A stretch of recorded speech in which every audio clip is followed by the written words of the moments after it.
The Republican Zone is brought to you by Drew Murray, a modern view from the Republican lens, covering local and national news, understanding that one size doesn't fit all when it comes to politics. The Republican Zone airs Wednesday from 1 to 2 p.m. and Saturday from 3 to 4 p.m.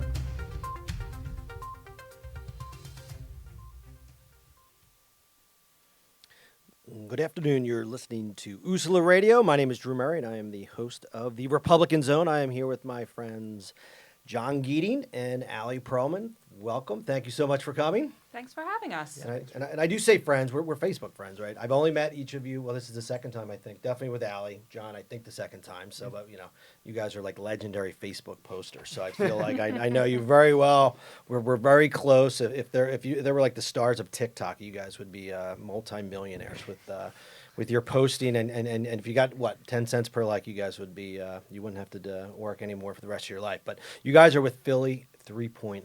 So why don't, whoever wants to jump in, why don't you just give a background, how did Philly 3.0 start? What do you guys do? What is your focus?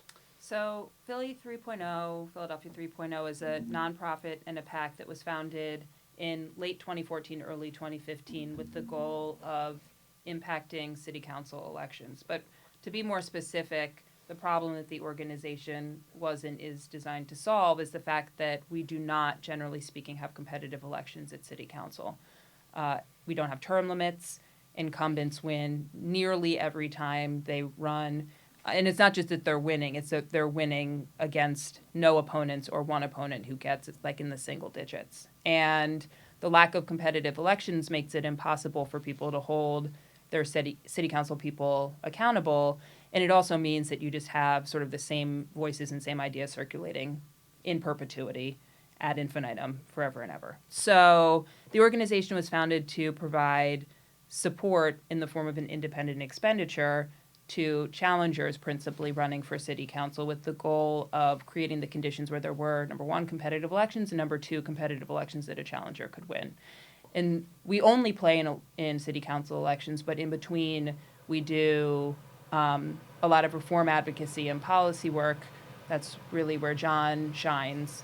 And trying to elevate issues that folks ought to be paying attention to, with the underlying philosophy that local government is really where it's at, and the stuff that you care about and complain about by and large is adjudicated by your local electeds. Okay. And so now I'm trying to remember last election. So you did Jamie Gauthier, successful, meaning she is now Councilwoman Gauthier. Lauren Vidas, I was honestly amazed. I thought she was gonna.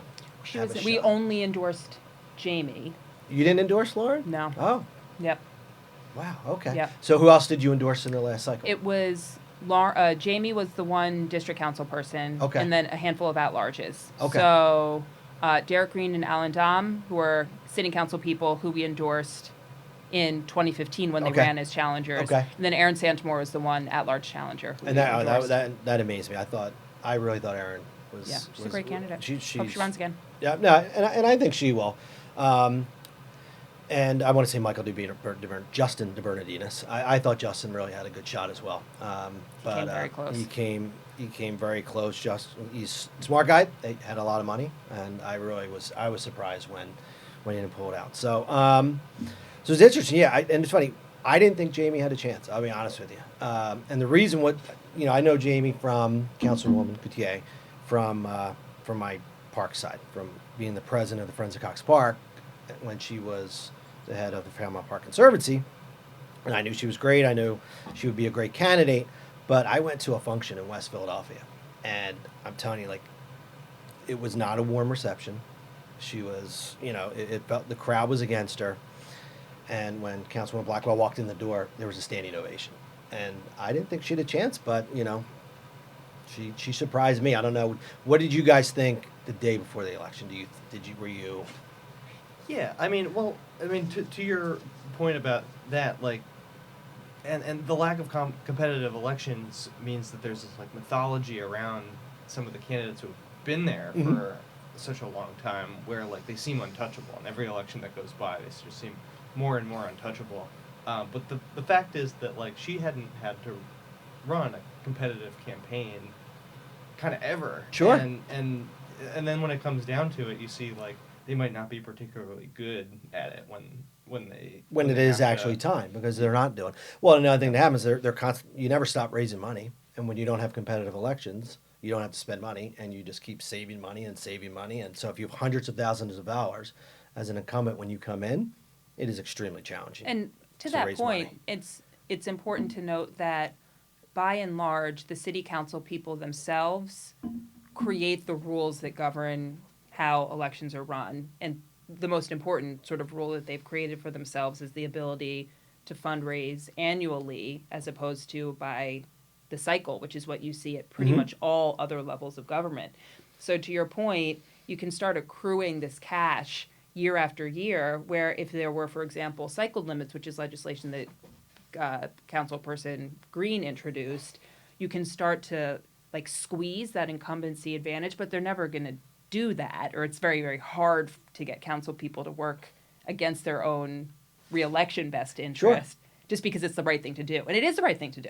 Well, it's challenging too because look, some people are looking at this as a step, right? Whether it's a step to become mayor or to go to Congress or mayor and then governor. So you kind of, in order to do that, you need to build up that money. So I think that would be, and I don't know if I would be kind of, I see the benefit of that, but I don't know if I would be in favor of it, because what do? You can't just say I'm going to be mayor one day and start from zero, right? So you almost in many ways have to start building coffers. Although I saw the most recent finance reports, and I was very surprised on how low some of that money was. I thought Councilwoman Gim had a lot more money in the coffers, but she must have spent a decent chunk of money in that election because there were so many people. I never thought she had a chance to lose, but you never know, right? You never know, and so you're going to spend that money until you're elected. I forget who it was, but there was only one person that had a couple $100,000 left in after this cycle. So it'll be interesting to see. I can't wait to see who runs for mayor, and it's going to be a lot of them. I mean, I'm assuming Councilwoman Gim is running. Councilman Dom, I assume he is running. The good thing for Councilman Dom, I don't think he needs to have any money in the coffers. In fact, I think he has like zero left, but I don't think that matters. I think we might see 5 people on the Democratic side come out and run for mayor. And if that were to be the case, it would feel, I don't know, it could potentially feel an awful lot like 2007, where like kind of everyone who was someone was running. Sure. And it felt like there was sort of like a flavor for every type of Philly Democrat, like shopping off of that menu. And I suspect we'll probably get pretty close to No, that. I think you're right. And that was... Unless someone just comes in and like drops a bomb number on the table and it just like completely clears the field.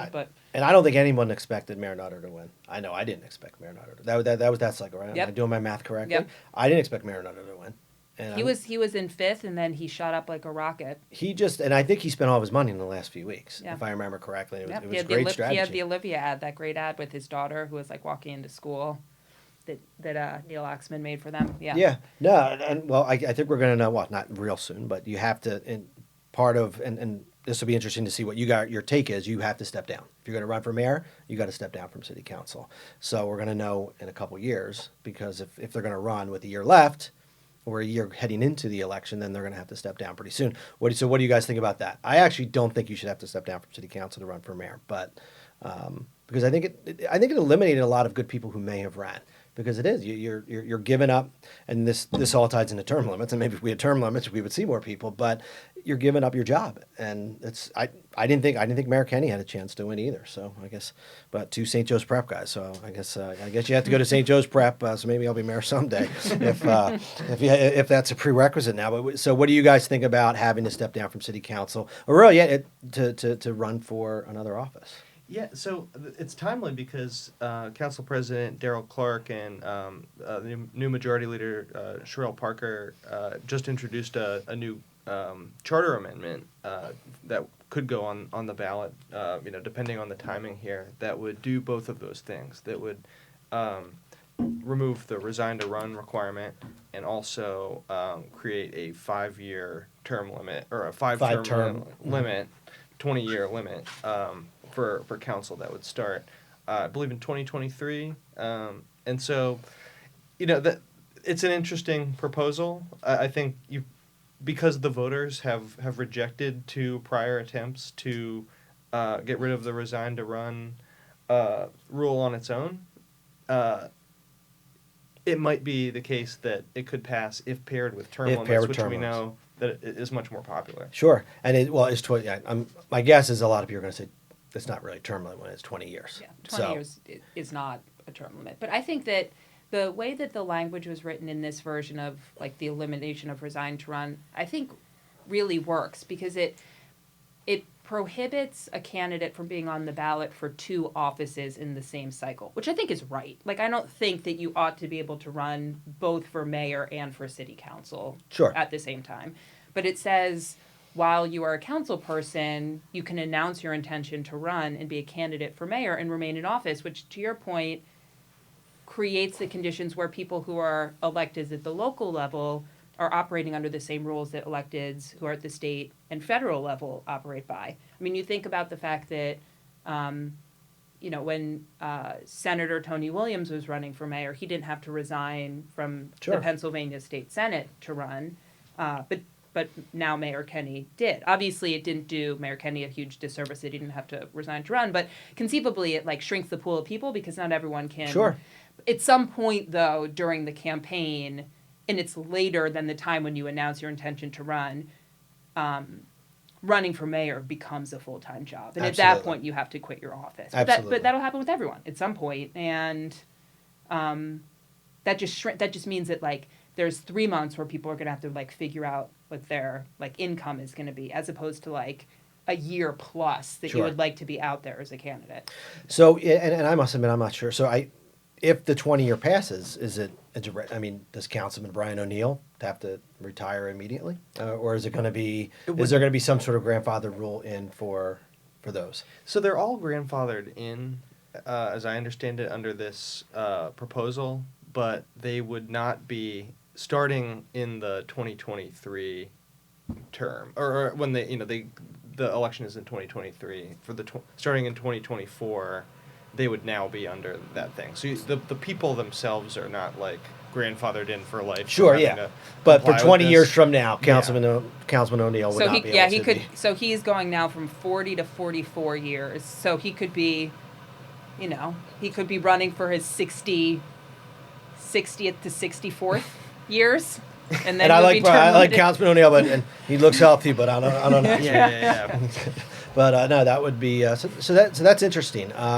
But yeah, the resign to run thing. I mean, like you look at like the past couple of cycles, like, and I think at the staff level is like a place where it's kind of an unfortunate rule to have, where like this cycle, Andre Del Val, who works for Maria Quinones Sanchez, had to resign to run for the 175th district primary, and like maybe he'll get his job back on the other side of that. We saw in like last time in like the 177th district, lower northeast Philly, where Sean McMonigal, who's a staffer for Mark Squilla, resigned from his job or took a leave to go run for state rep, and then he came back. And I don't know exactly how that arrangement worked. Same thing happened with Kathy Gilmore Richardson, who's now an at-large council person. Mm-hmm. Like, she had to resign from Blondell Reynolds Brown's office to run. And I just think it really disadvantages like younger candidates who may not have the savings. Sure, no, they don't have the capital to earnings potential to really do that. And I think we would see more competitive politics. It gets. I'm of sort of two minds about this. Like, it gets a little dicey. Like, if Kathy were able to stay on at Blondell's office and like run for council while being employed by council, like that seems maybe a little weird. But I like the idea of like more council staff being able to like run for state rep seats with like minimal risk. Gotcha. All right, we're going to take a quick break. You're listening to USLA Radio, the Republican Zone. All right. We can talk about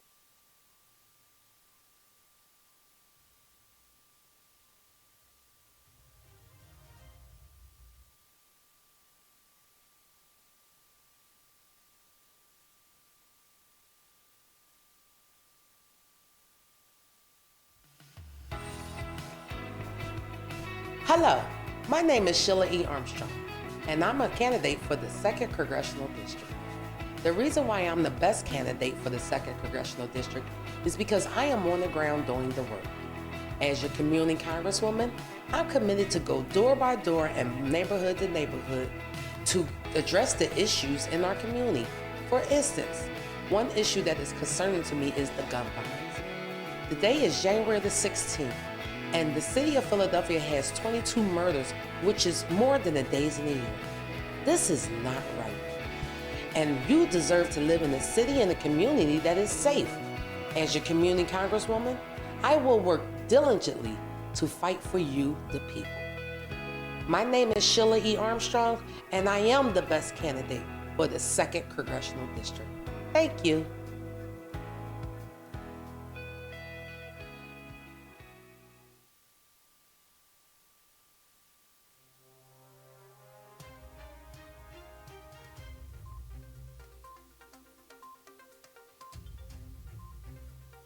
Well, welcome back. You're listening to USLA Radio. My name is Drew Murray, and I'm the host of the Republican Zone. I am here with Ali Perelman and John Geeting from Philly 3.0. You know what I did actually forget to do? I normally give a little bit of background about about my guest, but we went right into it. So Ali is, I believe, a fellow mainliner, if I remember correctly, from The first half of my life in Center City, second half in Oh, okay. life, So yeah. yeah, I'm a mainliner as well.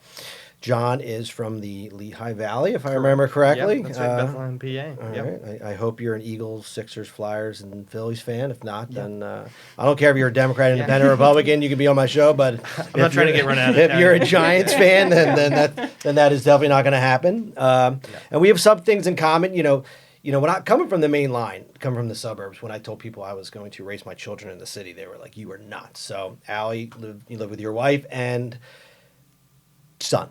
Yes. Okay. Yes. I knew one of you had a son and one of you Good had a daughter. guess.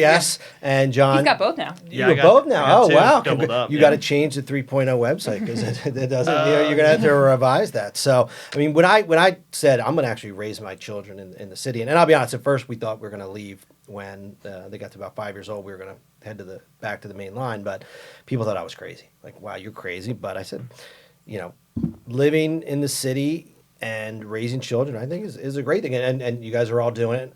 Mine are, I think, older than yours. Mine are 11 and 12 now. I have two daughters. But, and I thought it was great. It's, look, I live in Center City. It's not extremely diverse, but it's way more diverse than Villanova, Pennsylvania was growing up. So, and Bryn Mawr, am I remembering that correctly? Or am I Wynwood? Okay, I'm thinking high school. Yeah. So, we have that in common. And I think I wouldn't change it if I could. I mean, my daughters, in fact, they think the suburbs is foreign, and they actually go to school out in the suburbs. They go to Waldron. But when I tell them, whenever they complain about walking, I'm like, all right, we'll move to the main line, and we'll drive everywhere if you want. They're like, no, we can't, we can't move to the suburbs. But so you guys are kind of both in the same boat about main line, and you're really in a I'm different in Fishtown, boat. yeah. So but it's just so much of a change from Bethlehem.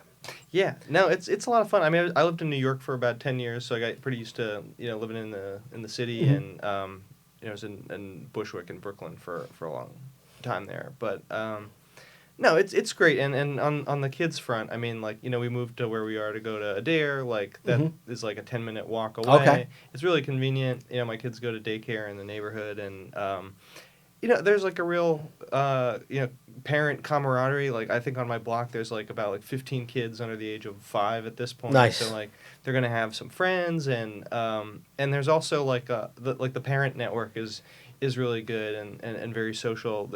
On Monday there was the 6th anniversary of Fishtown Dads with a Drink, which is like a group of Fishtown dads that meets up. Can to I get come? beers every Monday. Can I pretend? Can I pretend I live You're in welcome to Fishtown? come. Sure, yeah, but that's fun. I don't know. I feel like it's really easy to meet people and having that kind of support system. Are you guys both at Fishtown? Am I remembering? I'm in Bella Vista, but You're in Bella Vista. our son is 5 and he goes to school. Also, just he's in pre-K, also just a 10-minute walk from the house, although he scoots.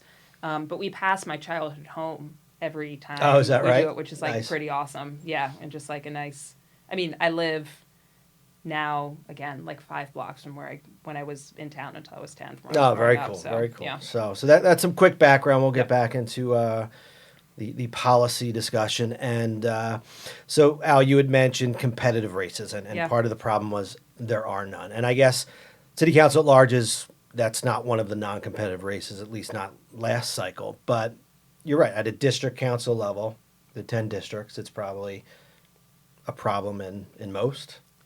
All except the 7th, really. Like the 7th is real funky, and there is a fair amount of turnover there.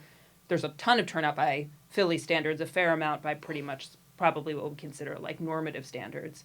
But Jamie is the first district challenger, to beat a full-term district incumbent since 1995. And even 95 was like a really kind of funky case that's not even really emblematic of like a challenger beating an incumbent, because in 95, it was Rick Mariano who beat McElhatton, and Mariano had all of the institutional Democratic Party support. And so he was a challenger, but he was also like the establishment candidate at the Sure. same time.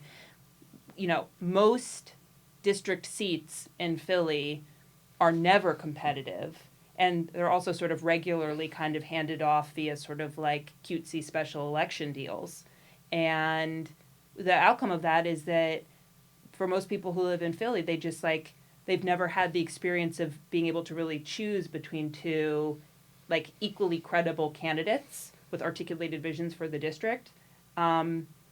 And that's like obviously a huge problem. And I think to your point of just like walking into this room and seeing the reception Jamie got versus the one that Cheney got, and sort of like drawing inferences from that was, I would imagine probably pretty early on in the cycle.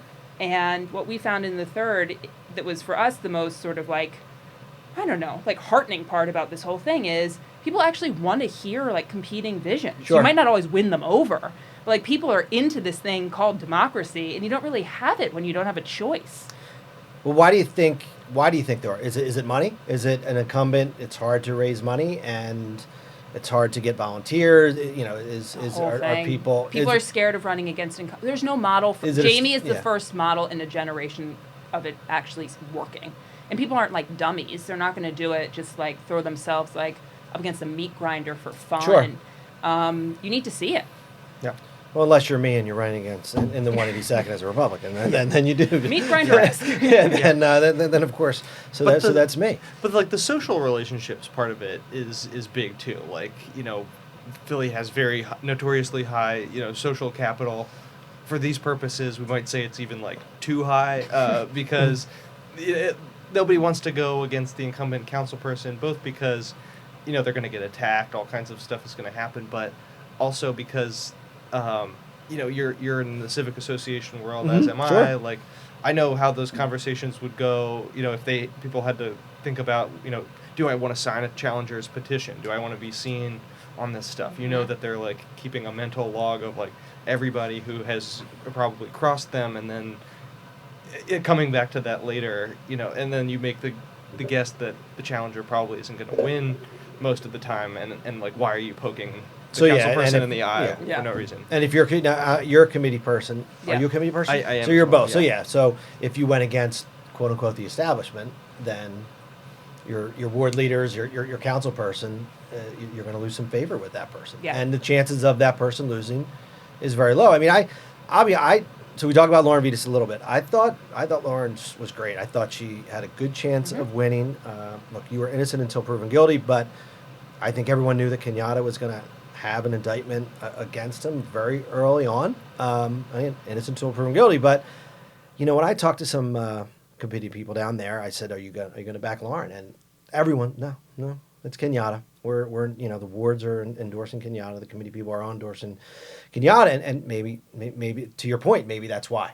No, we're not. I mean, there is totally, and it's not unreasonable, the sense that like there will be some kind of like retribution or retaliatory action. Like I think that the civic association point is such a good one, because you can easily imagine a scenario where if it felt like a civic's leadership or like the majority of its board or something were all aligned in support of a challenger, you can just like so easily imagine like that civic getting jammed up down the line again, and they're supporting a challenger who history tells us is probably not going to win, right? And it's just a tremendous risk to take until you start seeing challengers winning, and it doesn't feel like you're just like kind of being reckless. Sure. Do your civics in your area? So I live in Logan Square. Yeah, most of the members who come to meetings are Democrats, and many are committee people. But we rarely do talk about politics. We're a 501c3, so we don't touch it. At least when I was president, I wouldn't touch it. I literally would take, when I was running, I would take my button off when I was standing up front as president. So our civic, it's kind of there. And there was actually petitions getting circulated last week, so a little bit. But for the most part, we stay out of it. But if you're not a 501c3, does that you don't necessarily have to. So do you see your civics getting involved more in politics? Not really. I mean, we had like a candidate forum last year Sure. for council. It's like more of like a information providing role. Mhm. But there's like a few people on our board who are committee people or like otherwise involved in campaigns in some way. And people talk just as humans about Yes. this stuff.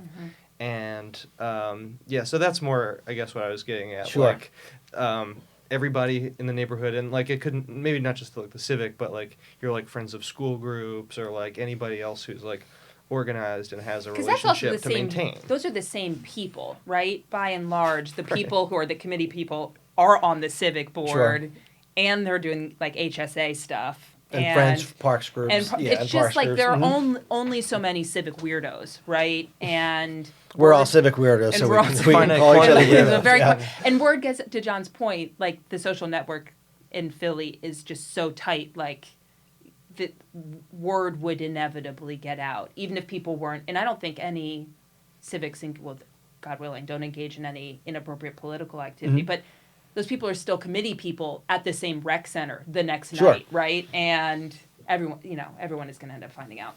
Sure. So, do we see more competitive races going forward? I mean, I'm a Republican, so I'm not. We're I think 7 to 8 to 1. So when we talk about competitive races, it doesn't have to just be in the primaries. It could also be in the general. And the Republican Party is trying to change that. I mean, that's one of the reasons. I'm in an 8 to 1 ratio, Republican to Democrat district, and I was asked to run. I said, Drew, will you do it? And I said no twice. And I said, how am I going to win an 8 to 1? And it was more about, we need to get people in the ballot. We need to have competitive races as Republicans, or we're never going to make any headway. But I don't see any significant challengers in the Republican Party on a lot of levels. At least I don't think in district races, except of course Councilman Brian O'Neill is a Republican. But if someone said, Drew, will you run against Council President Clark if he runs in the next cycle? I'm not going to beat him. So on that side, you're not going to see it. Do you see in the primaries on the district level any change? I think that Jamie's win will get more people thinking about Sure. it for 2023 because it seems more doable. We will continue to be in the picture here. And I think some of these seats might end up being open seats, which changes the... You're right. Well, with the mayor's race, there could be a lot of open seats. There could be a lot of open seats on council. Yeah, for that reason, I kind of do like You Resign think- to Run because you're force right. a bunch of these open seat opportunities that otherwise, when are they going to turn over? No, I mean, you're right there. I mean, I think Helen's automatic. I think Alan's automatic. I think Charles automatic. Yeah, you so can- that's the 9th there are a district. lot of But just for the automatics. resign, Cindy just was to mentioned. clarify, you couldn't be on the ballot as a council person and the mayor at the same time. Correct. So You you can- would you can still, circulate- like there would be more open seats Sure. if district council people were to Yes. run for mayor. But you Just wanted can to circulate, plant a right? flag for You can circulate this petitions. based on this new rule. I think I you don't can know if it- circulate anyway. But the premise behind the version of Resign to Run, the elimination of Resign to Run that was introduced, is the foundation of is you can't be on the ballot for two Sure. offices at the same time. Gotcha. So it would, if anyone were a district council person were to run for mayor. But for whatever reason, I mean, I guess just because unless you're council president, you don't really have a citywide base. You rarely see district council people who aren't also council president running for mayor. Gotcha. Yeah. Okay. So yeah, no, it's going to be very interesting. So we're coming up on the. But there's on our another way we second break. could get to competitive elections, though, or competitive generals, which would be, and it's not as advantageous from a minority party standpoint, but it would be to create a top two situation where the primary would only be the definitive race and like truly the definitive race if the winner of the primary got more than 50% of the vote. And if no one gets more than 50% of the vote in the primary, you move top two to the general, which at least creates the conditions wherein, sort of unlike, 2015 when Mayor Kenny really, well, at that point, former council person Kenny really only ran for like 90 days, which is not enough time, Sure. right? For that to be like the amount of time that we're deciding the person who's likely to be the mayor for the next 8 years, that you would at least have like a full election cycle to vet someone, unless that decision were like the voters were like so affirmative in the primary that they were like, yeah. Sure. So we're going to take a quick break. You're listening to USLA Radio and the Republican Zone.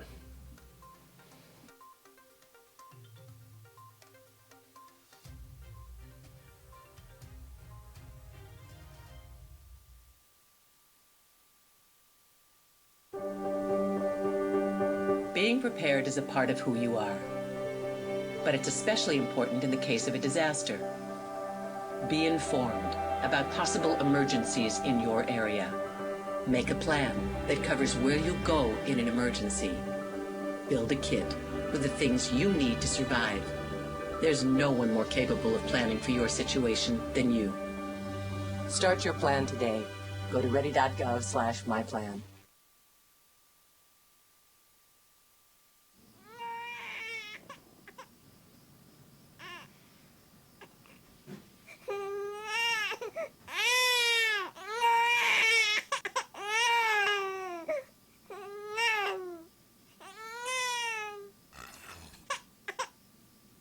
If you love them enough to suck the snot out of their nose at 4 a.m., then surely you'll check nhtsa.gov/the right seat to make sure they're in the right car seat.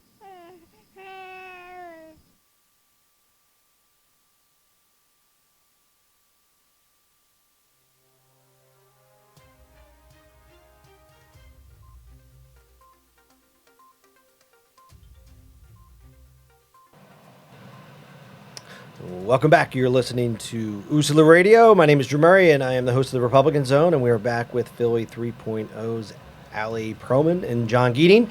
So we haven't really touched on the thought process of 3.0's policy, I guess, on the commissioner's office, row offices in general. And the reason I asked this is when you guys had your questionnaire last cycle, that was one of the things you asked. What would you do with the row offices? And if you go to your website, it says you would like to get rid of, we'll say, all row offices, the commissioner's office.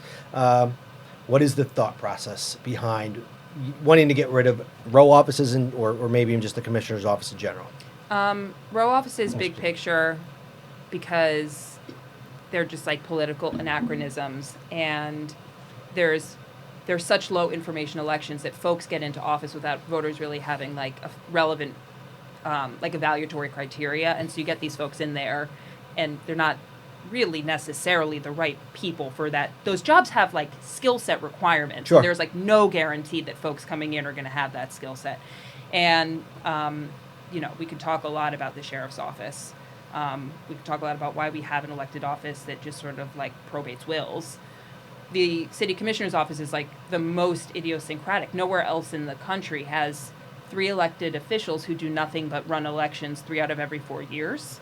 And the results largely speak for themselves in terms of the extent to which, like there are like these systems level problems that exist in the commissioner's office that just have never really been remedied. I mean, we can go back to like Marks v. Stinton, and we can look at like Marge Tartaglione's sort of like iron-fisted tenure over there, and it's totally a function of the fact that those are hyper-politicized offices where people who have the best political connections have the best shot of winning, because again, the average voter has no idea. If you ask the average Philadelphian what the city commissioners do, I don't know, what percentage of Philly residents do you think have any idea that the answer is Oh, they 95% don't know what the commissioners oversee do. elections. Yeah. And And it so, ends up being this like JV city council race where like people who like maybe didn't want to run for city council because they didn't think they would have a shot are gonna like take a shot at this again because it's like unclear what they do. Like commissioner kind of sounds like counselor. I don't know. knows? You know, Yeah. who knows? Yeah. And you like I mean you had some people who were like really I thought Mm-hmm. qualified for running this office the last time, but you know like my favorites didn't win, but Sure. yeah. Well, and did Lisa Dealey? I know Lisa now, but I can't say or remember even when she ran the first time. Did she have experience in no, in but elections? because no one can unless they've done this before Sure. somewhere else, right? And so people start to draw like kind of tenuous connections between like having done political work or like GOTV stuff or grassroots organizing or whatever. But the reality is the administrative burden of running an election in a city as big as Philadelphia is considerable.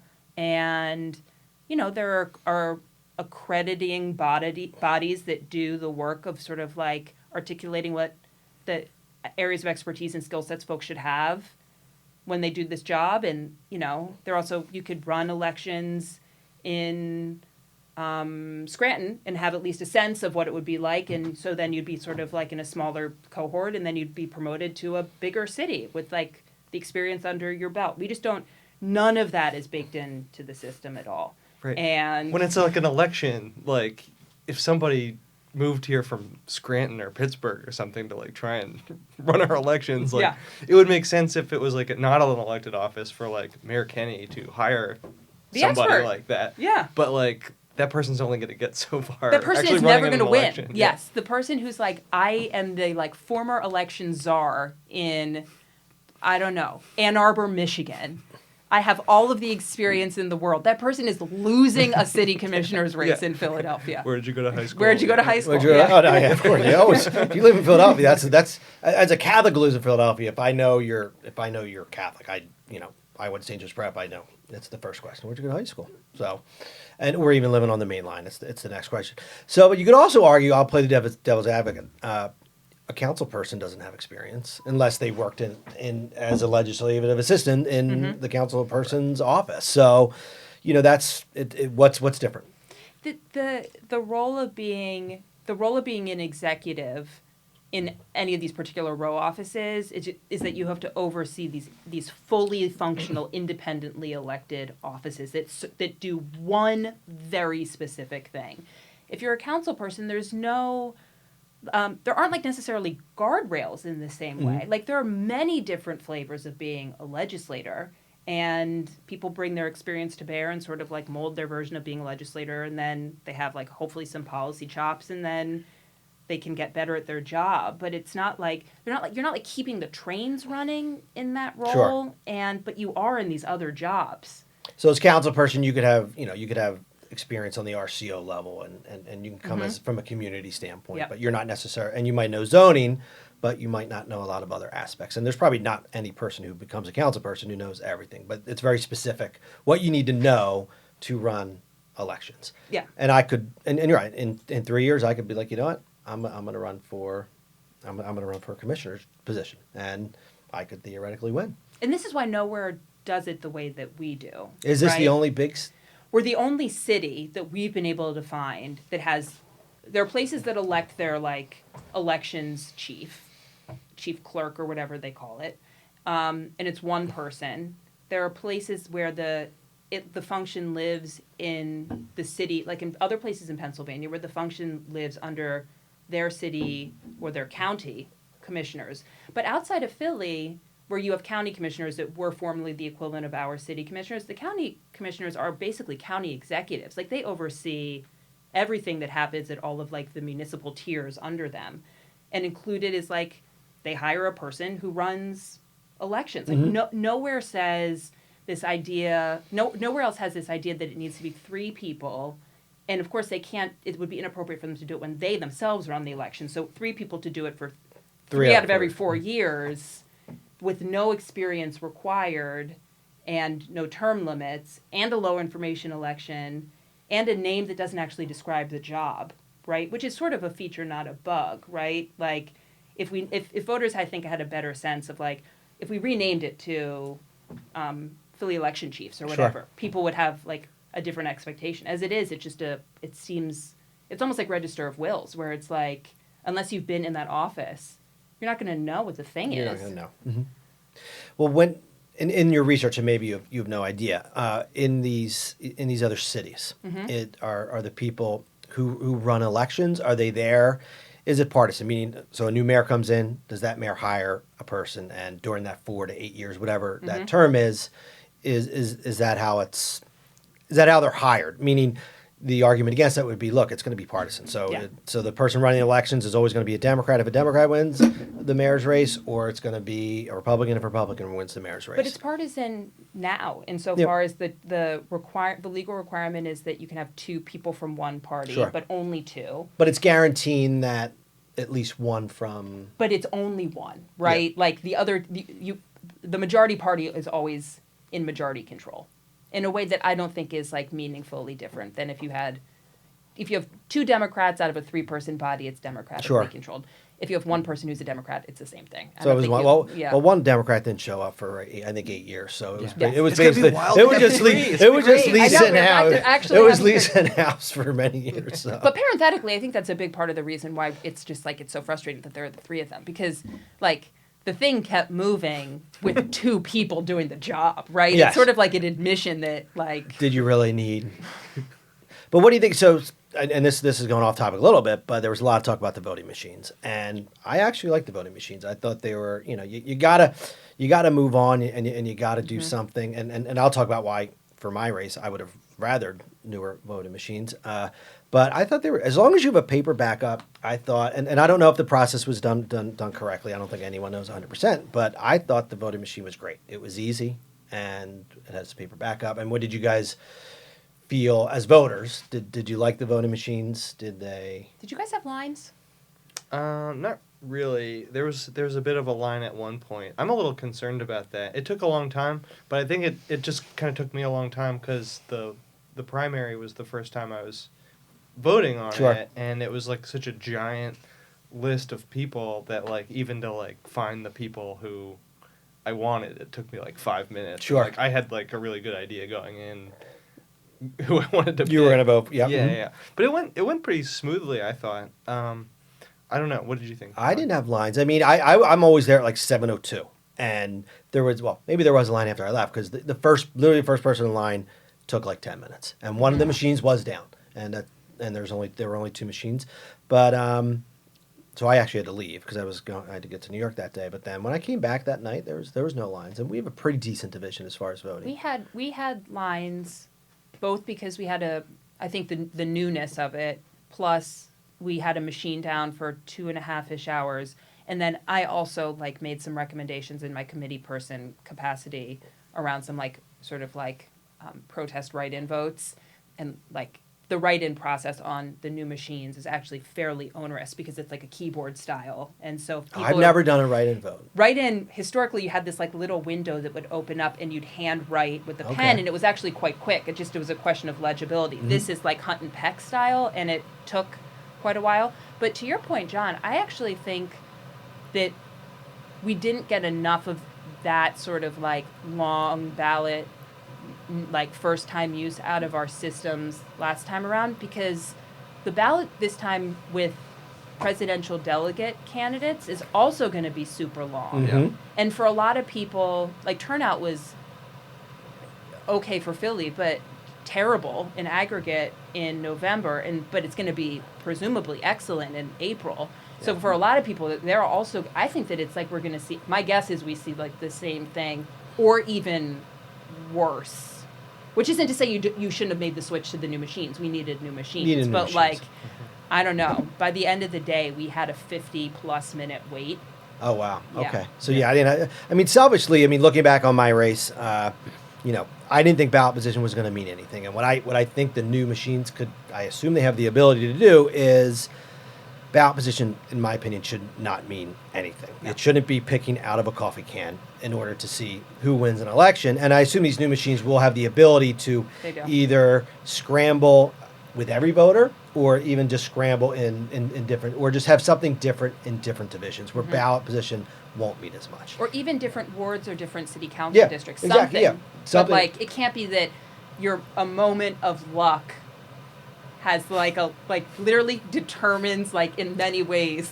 Oh yeah, I mean, if I picked 6, and there was only 7 of us, and 5 were getting through it. By mathematically, I was getting through it. Yeah. I was amazed I didn't realize how much ballot position was going to mean. And you mentioned that you guys finished nearly in perfect ballot It order. was nearly in perfect ballot order, and I think some people did. After I picked, and my daughters picked for me, so we went in. It was this big thing, and my daughter started crying. She's like, "This is a bad number, Daddy, isn't it? There's only 5." And I'm like, and I believed it. I said, "No, that's fine. There's only 7 of us. It is not that big a deal." And a couple people were like, "Drew, I'm so sorry." Yeah, she ruined you actually. Yeah.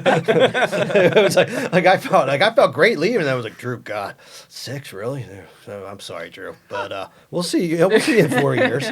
So and you're right. It should not mean that much. And the crazy thing is, I thought ballot position would have meant so much on the Democratic side, where there were 25 people, but it didn't turn out to mean as much as it did on the Republican side. I think it mattered for Justin because he was in that last column and he was so close, and you have to imagine that the couple thousand votes that separated him in 6th from 5th. Was it hit? So Aaron came in 7th? Aaron was 7th or 8th? Yeah. 8th, I think. Yeah. So Justin was the Justin, 6th. so yeah, Kathy finished 5th and Justin finished a pretty tight 6th. And you have to think that being all the way over at the end, you have to think that there's a couple thousand votes in this, Sure. right? But also I would look at this sort of flipping back to the city commissioner's race. I would posit that the fact that the 2 folks who ultimately won on the Democratic side, Lisa and Omar, being balloted 2nd and 3rd right on top of each other, I have to also suspect that had When something combined to do with the party sample ballots, they had and both of their everything, names on them. right Yeah. in order. Yeah, Yeah. I mean, to the point about the being able to scramble the order, depending on geography. Sure. The technological capabilities of the new machines, I thought, for me, outweighed the concerns about having only hand-marked paper ballots. Sure. I'm a big ranked choice fan. That's something that we like a lot, where for vote on the voter side, you would be ranking all of your choices in a particular election, and then it would go through an elimination process where the people who get the fewest votes, the people who voted for them first, their second and third choices and so on would then be reallocated. So you're kind of talking about a caucus, but right now caucuses Up did and up not and do up. did Yeah, not yeah. do very well. Well, there are other flawed aspects to the Iowa caucuses. But if you did it through our current system, where you have mail voting, early voting, it's more like an election than a zoning meeting, but for the whole state. You're gonna have I think a little bit better of a result. We talked about the candidates who were kind of bunched up in the 6th, 7th, 8th positions. I think some of them were kind of in the same sort of lane, where a lot of their supporters might have been gone with some of the other ones for the 2nd and 3rd pick. You might have seen some of them break through in a ranked choice setting. Sure. All right, we're going to take a quick break. You're listening to Usula Radio and the Republican Zone.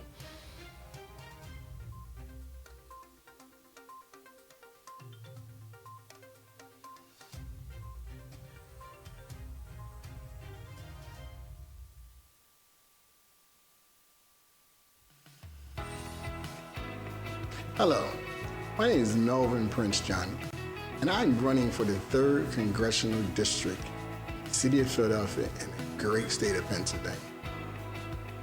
We're 16 days in January. There's more than 22 killings in our city.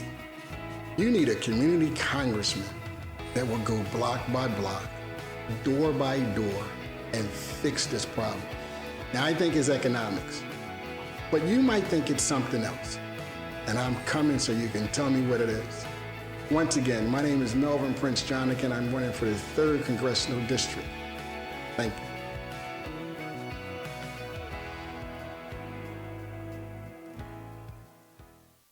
you. $150 over 90.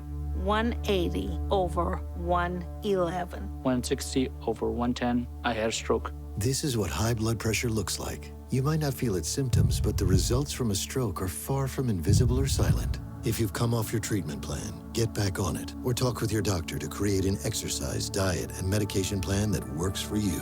Go to loweryourhbp.org. If I would have followed a treatment plan, I would not be in this situation.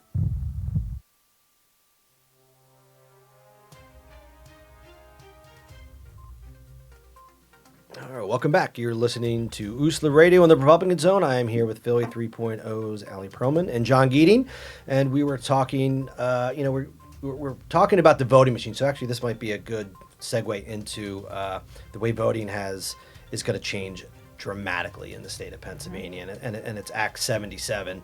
And it changed a lot of things. And if you don't do petitions, you probably don't even realize some of the things that even changed on that level. What seems like a small thing, but for those of us who don't want to get everything in the world notarized, you don't even have to get your petitions notarized anymore. Only the candidate affidavit has to be notarized, which makes my life much easier. And the other change on a candidate level is in the state, any Republican, in my example, any Republican in the Commonwealth can circulate for me, not just in the 182nd, which again, that makes my life much easier. I mean, I've family and friends from the suburbs. That's where my Republican friends are. Mostly they're in the suburbs, so they can come in and they can circulate for me. But there's also the write-in ballots. That's going to be huge. So what do you guys think? Well, Act 77 in general, and basically what has become early voting. Yeah. So there's a number of big changes, and when this was being debated, a lot of the sort of the politician attention and media attention locally focused on the fact that it got rid of straight ticket voting, which in like a general election context, you had the option until recently of being able to just press like one button that selects all Sure. the Democrats, all the Republicans. My mother was a pull the lever Democrat. I said she wouldn't have voted for me, I don't think, if she could have in the last election, because she never voted. She hated Republicans. Yeah, you would have gotten swept away in the down ballot. So yeah, instead of pull the lever back in the day, now you push the button. But. Yeah. So that went away, and a lot of this was a deal that was negotiated mostly between Governor Wolf and the Republican leadership, and so a lot of the Democrats in the state legislature were coming into this very suspicious and on high alert to begin with, because I think they couldn't really figure out like what had been given away to the Republicans, such that they were all supporting this thing. But so that was like a big focus at first, and the Democrats thought that like in certain types of races they benefit more from having the straight ticket thing because their down ballot candidates will do better in certain scenarios, and I think there's something to that, but it tended to discount a lot of the good things that happened in the bill, which a lot of like voting rights advocates, like the Keystone Votes Coalition, who had really worked on pushing this in Harrisburg, were seeking, and that was. One of the really big changes is we now have a vote by mail system where we didn't before. We've had an absentee ballot system where you could mail in your ballot or turn it in, but it was no excuse absentee. You had to have like a reason why you were doing this, and so like they're not going to check on you for like every single thing, but like there was a certain limit to how many people were actually going to take advantage of that. So we moved to no excuse absentee, but there's actually now also a proper like mail-in voting system. But we still have absentee and mail-in. Is what I still don't understand. If it's no excuse, then why don't we just have no excuse mail-in? Why do we still have quote unquote absentee? I'm a little confused at that. I don't know. Yeah. But it's not even just mail-in. It is you can go to City Hall. You can request your mail-in ballot. They can give it to you. You can take it. You can fill it out, and you can hand it in. So it is. And I think it's a good thing. I think it's going to increase voter turnout. Maybe not this cycle. I don't think most people know about it. Again, like we're the neighborhood RCO geeks. We're also political geeks, and we know about this. Probably the vast majority of people don't know yet. Yeah. But I think in the presidential election, I think in the general, I think we're going to see it. Yep. That was one of the big changes. So there was like the initial bill, which established a mail-in voting system and effectively an early voting system, because you could start to vote 50 days out from election day. So Pennsylvania this year will actually start voting a few days after Super Tuesday, I believe on March 9th, and the primary is on April 28th. So that's a really big window for Sure. people to start voting in. And it also, what Act 77 also did, one of the other major changes was to reduce the voter registration blackout window from 30 days down to 15. Normally what happens is that, you've got election day, and the state would allow you to register to vote up until like 30 days before election day, at which point it gets cut off. Mhm. But you know how this works. Like, there's a lot of people who tune into this stuff real late in the game, Sure. and by the time they realize there's an election around the corner, they've already missed the deadline. But it'd be interesting to see if how the commissioners do, because I saw Al Schmidt. I said, "This is a huge change for you guys." I said, "Are you going to do it?" He's like, "We have to. We have no choice. We absolutely have to do this." And I said, "There's not going to be much time in between petitions being turned in, and It's like the window is it's like tiny. this. Yeah. The ballot needs to get finalized real early, and then on like the registration side, like they need to process all those registrations Mhm. within 15 days. And it's tough because advocates want to go further. They want to take that voter registration blackout period down to 0 and have people be able to register right at the polling place on election day, which is something other states are figuring out how to do. But it doesn't quite like work with the way that we're used to doing things here, and so there's a little bit of resistance. But back to your point about the mail-in voting being in-person voting, so that was a really interesting example, a development recently, but where the Wolf administration released a memo that said that gave guidance to county election offices about what they were allowed to do, Mhm. and it has this menu of optional county services attached to it that it's an interesting question as to whether the commissioners are going to take advantage of some of these things or have the the bandwidth to do that at all before this primary, or more interestingly, like before the general election, where they've got a little bit more of a runway, but are they going to have the staff and the money and everything to do it? So some of these optional county services. So you mentioned, with mail-in voting, you can now go down to City Hall, request a ballot, fill it out right there, turn it back in, and effectively turns City Hall into a 50-day voting booth. But the optional county services piece of the Wolf memo says that the commissioners can also lease space or set up somewhere. It's sort of unclear exactly what the circumstances need to be, but they're allowed to set up like satellite offices in neighborhoods. So you could imagine one per council district or something that maybe in the most deluxe version, like they're open all 50 days or every weekend during the 50-day window, or at least right before election day.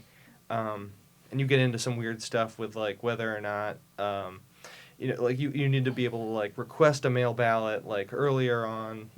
You can't do it up to the weekend before election day.